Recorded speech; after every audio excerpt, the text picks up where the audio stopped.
Graph ini sudah lama digunakan sebagai standar untuk eksperimen pencarian dalam AI ya.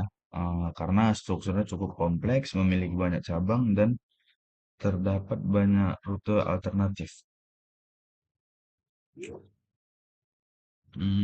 Sedikit saya menjelaskan di sini ya.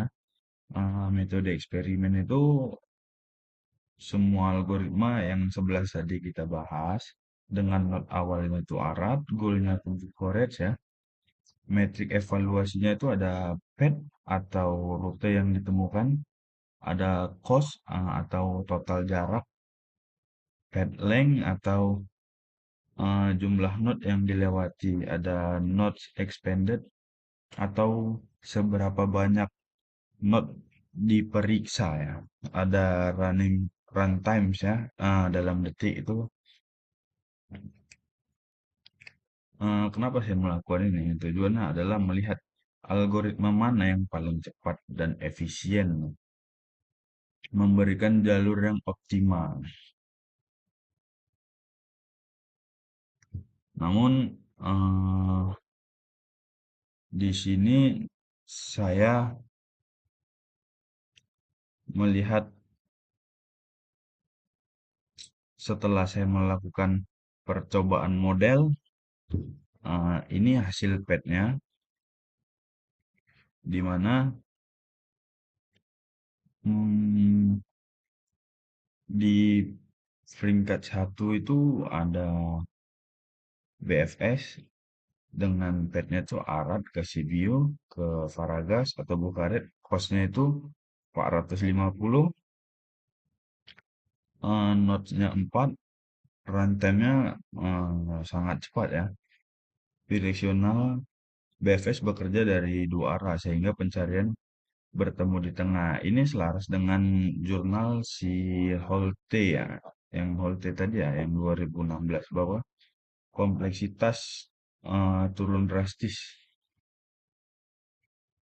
Terus yang kedua ini ada bidirectional heuristic, di mana cost-nya itu 418, node-nya itu sangat kecil ya, 4 ya, path length-nya itu 5, runtime-nya termasuk cepat.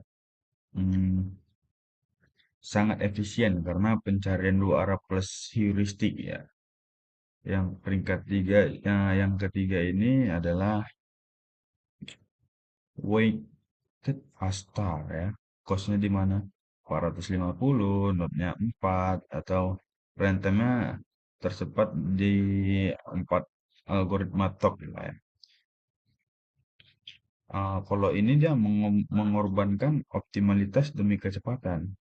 Persis seperti hasil Hessen dan Zhou yang 2007 ya. Ya begitu ini hasilnya.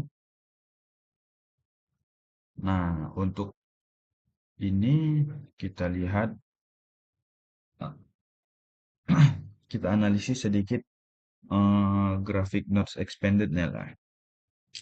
Tabel yang eh, ini adalah tabel node expanded, adalah jumlah node yang dievaluasi algoritma menemukan solusi itu.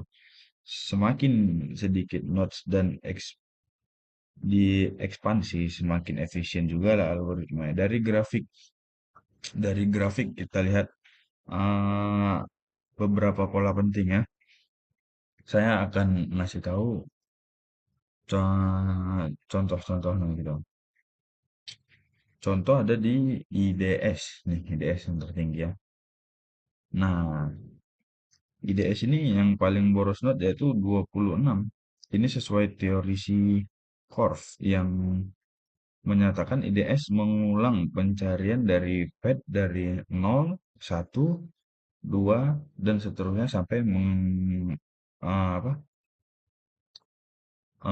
mencapai goals gitu. Baru kita lihat lagi,